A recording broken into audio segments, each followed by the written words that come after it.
Hey everybody, it's Mike with the 1974 GMC Motorhome, doing a little engine work today.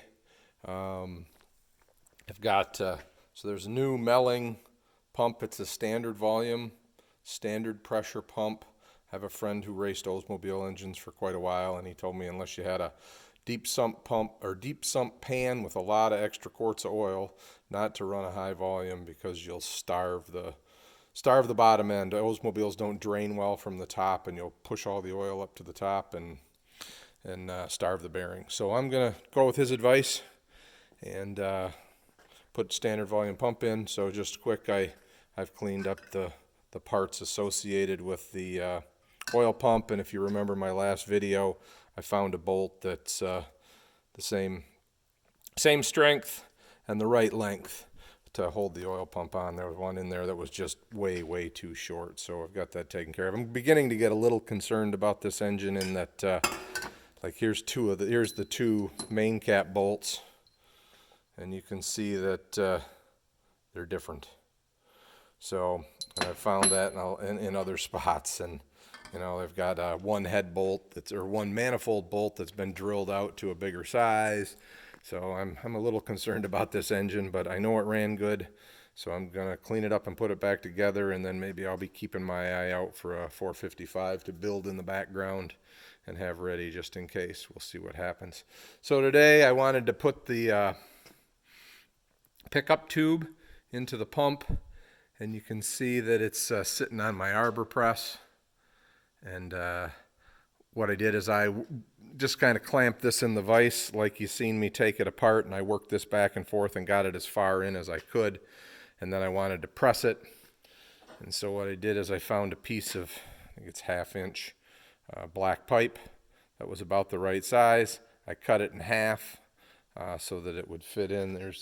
I just used my Sawzall. I'm not going to tell you that I did a beautiful job. It's not perfectly straight or anything like that, but I think it's going to do the job.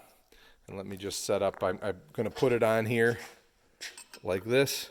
I'm going to clamp it in place with a pair of vice grips, and then we're going to press it home. So I'll set up so that you guys can watch.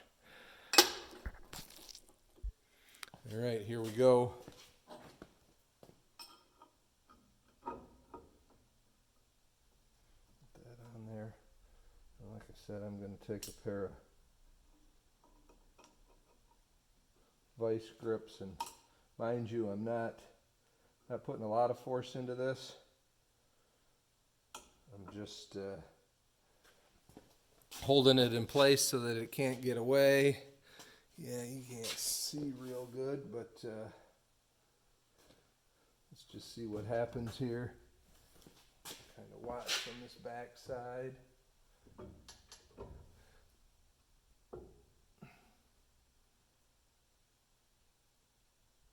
There we go.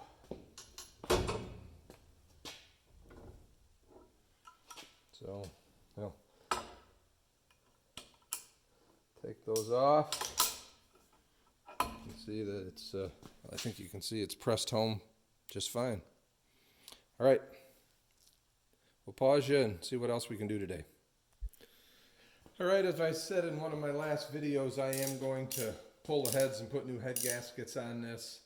And so the first thing I want to do is crack all these rocker arm bolts loose, and once again, here's a bolt that doesn't match the others, so we'll see. Hopefully it's at least long enough or the right thread.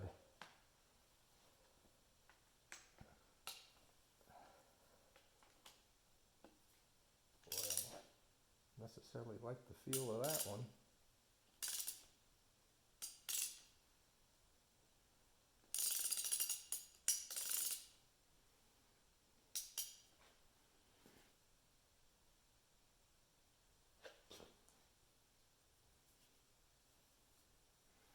Alright, it's coming out.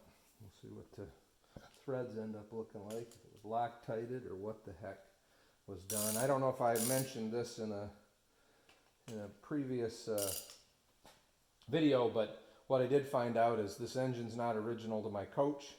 It's a 1975 block, and these heads are C heads, which are somewhere between, I think it is 66 and 69. So that felt all right. That felt all right. That felt all right.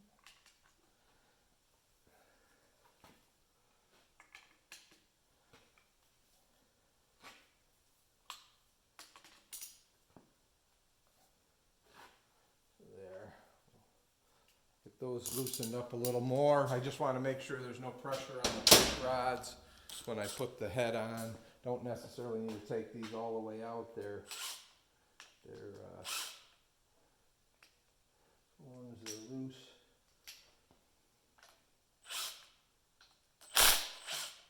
You can see that one head is open.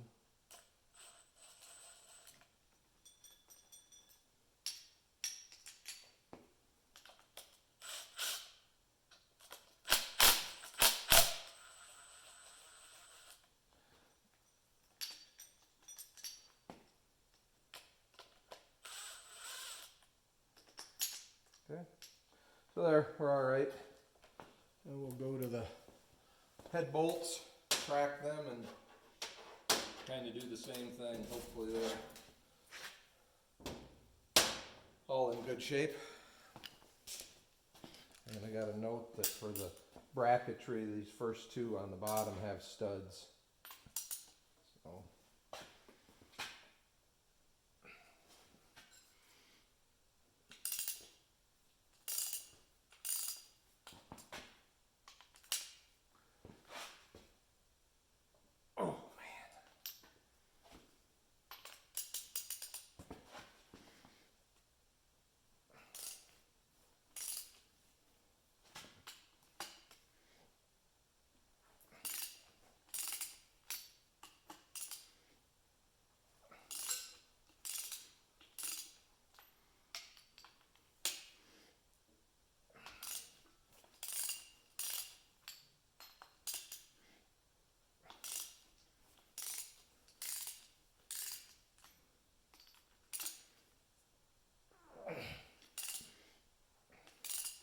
Certainly don't want one of these to break off in the head, or in the block, I should say. Good.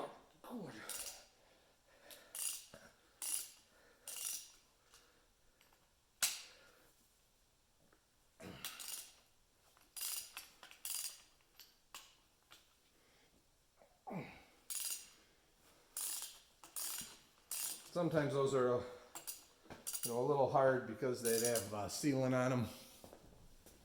You always want to run a thread sealant on your head bolts so you don't get coolant into the oil.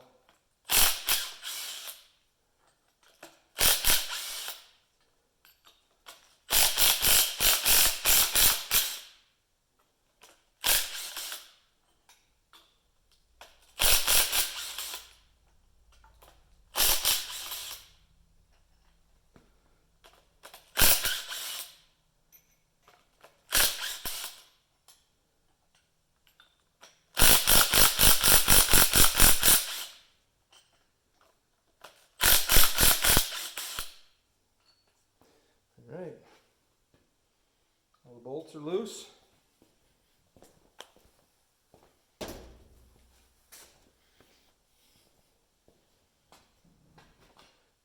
Probably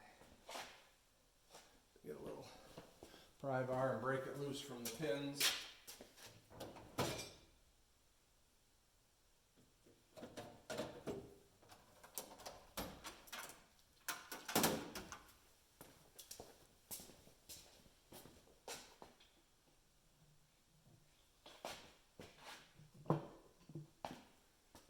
Doesn't take too much.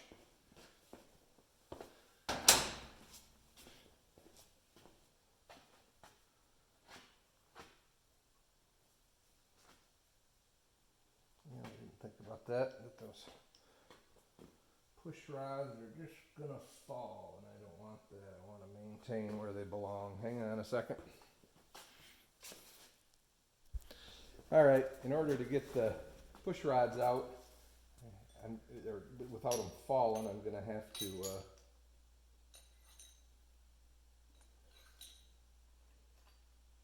take those off, and I'm just kind of setting them in order. Did I do that right? No, I want them like this. Oh. And it probably shouldn't matter with push rods, but I'm just going to leave everything in the same order that it was in so that I'm sure there's no problems.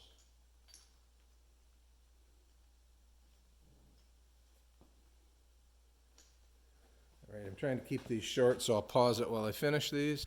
All right, so we'll lift this head off and see what we see. If I'm strong enough.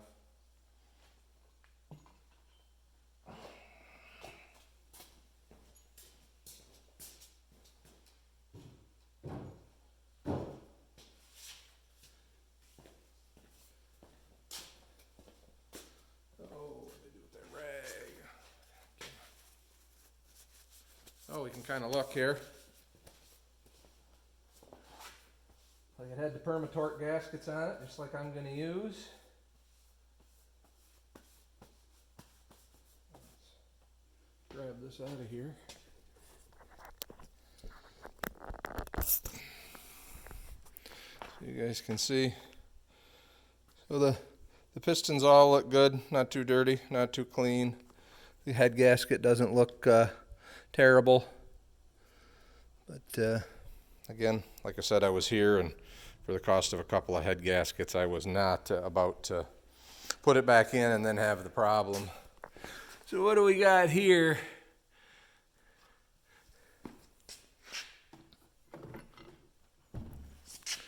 Kind of hard to see, but you know, obviously not a lot of carbon buildup, but wow, there's quite a bit. It's pretty lean looking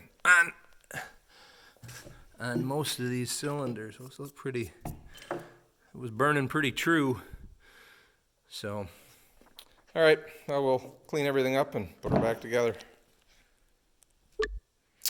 So here we have the block deck pretty well cleaned up, looking pretty good.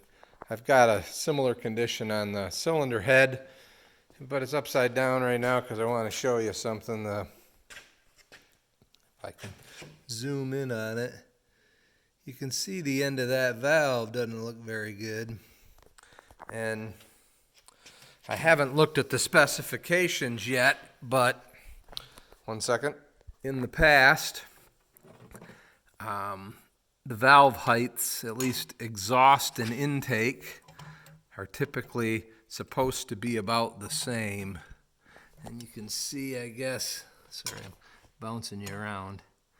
I'm sitting on this that exhaust and that exhaust, and you can see that there's quite a gap under the one next to it, and that one that's bad is also an exhaust and has a pretty good gap under it.